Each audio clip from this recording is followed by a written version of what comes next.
Welcome to All Things Marketing Podcast, the podcast that talks all things marketing for both franchise and multi-location marketing leaders. ATM is brought to you by PureDriven. We'll show you how to turn your brand into a money-making machine. Here's your host, Steve Rockwood. Hello, everybody, and welcome to ATM. My name is Steve Rockwood, and I'm the marketing manager at PureDriven. Today, we are going to be talking about partnering with an agency. I am joined by a special guest, Christopher Henagin, who is a client marketing strategist at PureDriven. Christopher, how are we doing today, my friend? I am doing absolutely terrific on this chilly Minnesota day. It is quite cold. I spent the morning on the driveway with the shovel because my wife had to go to work. The snow isn't what bothered me as much as the wind. The wind makes it look like it's an absolute blizzard out. Yeah, it's crazy. I think it's -7 here right now. We're about 3 hours apart. So what's the temperature there? I think we're actually above zero, but we're not right next to the lake either. So yeah, not bad, not bad. Well, you brought me a topic today for the podcast. We want to talk about partnering with an agency, especially for franchises and multi-location businesses. So I'm just going to get started here, Christopher, and ask you, why did you want to bring this topic to me, and what is partnering with an agency mean to you? The reason I brought this specific topic up is because I feel like sometimes businesses will have an unrealistic expectation when they bring on a marketing organization. And what I mean by an unrealistic expectation is they'll have $1 million revenue store and they'll give an ad agency $300 in ad spend to work with, and they'll expect to see a noticeable lift. I don't feel it's a realistic expectation. So I just want to make sure that I go on record as giving some advice and trying to proactively get business owners to think about what an actual partnership should look like, setting realistic expectations of that partnership, and then making, realistic investments of time and money into the partnership that they're getting into. Makes sense. They want that as seen on TV type deal where if they pay 3 easy payments at $20, they'll have an 8-pack in a week. Right. Or they can sit at their desk with one of those devices you wrap around your waist and you're going to get a 6-pack just doing nothing. Yeah, no, definitely. So on that note, I know you want to talk about the partnering. So when you talk about the partnering, what do you want those owners to do to really make it work with a marketing agency and see the growth that they want? The first thing I think is important is clear-cut expectations from both parties needs to be drawn out. It needs to be laid out exactly what the business owner is going to be doing and exactly what the marketing consultant or whatever agency they're partnering with is going to be doing to make the partnership cohesive. So an example of that is like with Facebook. If we're managing Facebook for a franchisee, obviously we can't take care of the in-store posting because we're not locally located where they are. So we wouldn't be able to realistically get in-store photos posted to their Facebook page for them. But we can, however, provide them the professional boosting, the targeting of the audiences, and we can also add the additional content like filler content, we'll call it, to make sure that the categories that we want promoted are being shown to the audience. So in that partnership, the store owner absolutely has to make sure that in-store posts are being made. And then our aspect of the post is the advertisement side of it. So definitely. And speaking of the store, would part of them holding up their end of the bargain include keeping their store in top shape so that when the marketing works and people go in there, it actually looks like what they were promised?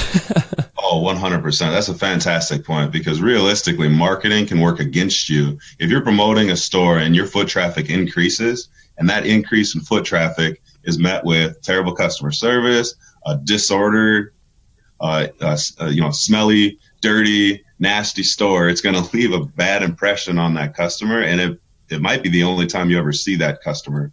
So lifetime value of a customer is extremely important. So it is absolutely on the store owner to make sure that their operation is sound so that the experience of every customer is good and consistent.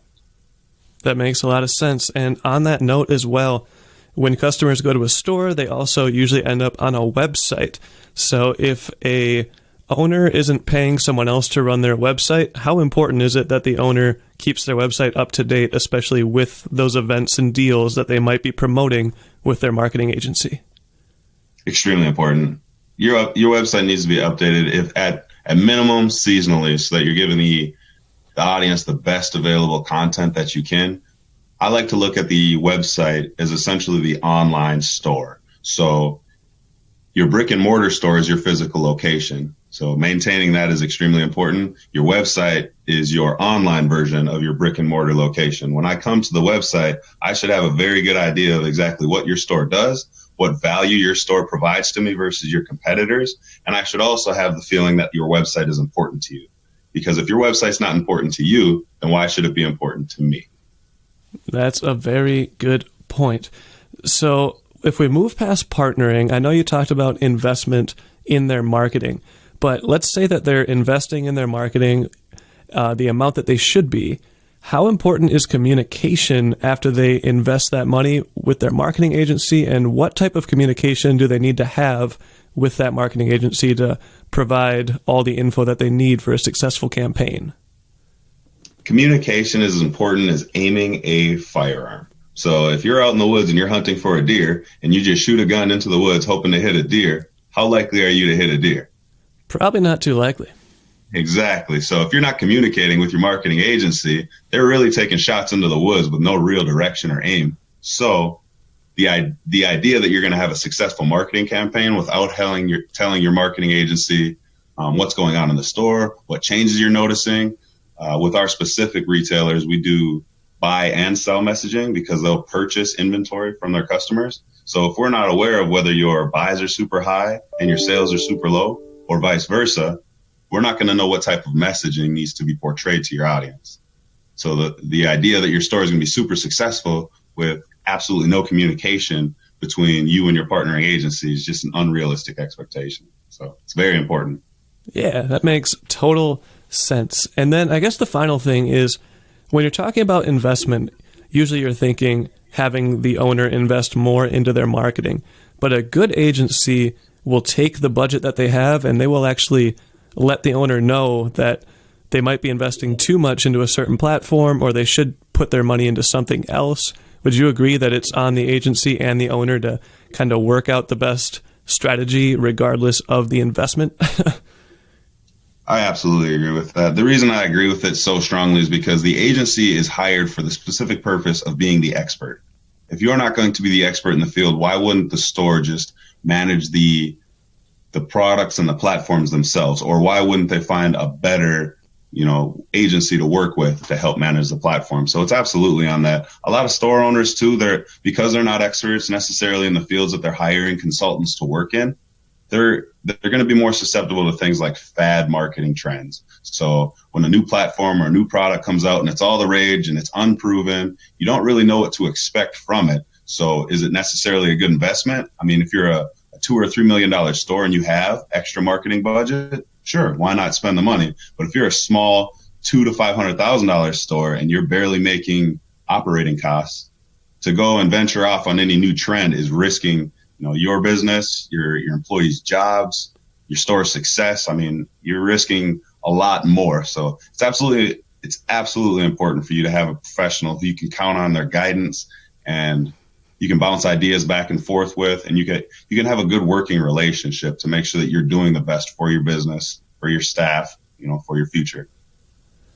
Definitely. Well, Christopher, that's about all we have time for today, but I'm pretty sure I'm going to have you on the show again. So thank you very much for joining me. If you ever want to talk about anything else related to this topic, you can always email myself and I will either talk to you myself or have Christopher come on and tell you all about it because he is very passionate about this. So Christopher, thanks for coming, my friend. Everybody else, that's all we have time for today. Thank you for listening to the podcast. Make sure to catch the other podcasts. We have a podcast every weekday, and we'll catch you here next time on ATM. Later, Mr. Rockwood. You just listened to All Things Marketing Podcast. Make sure to subscribe to the podcast to catch every new episode every day. Want to be a guest on the show? Sign up at puredriven.com/guest. See you tomorrow here at the ATM.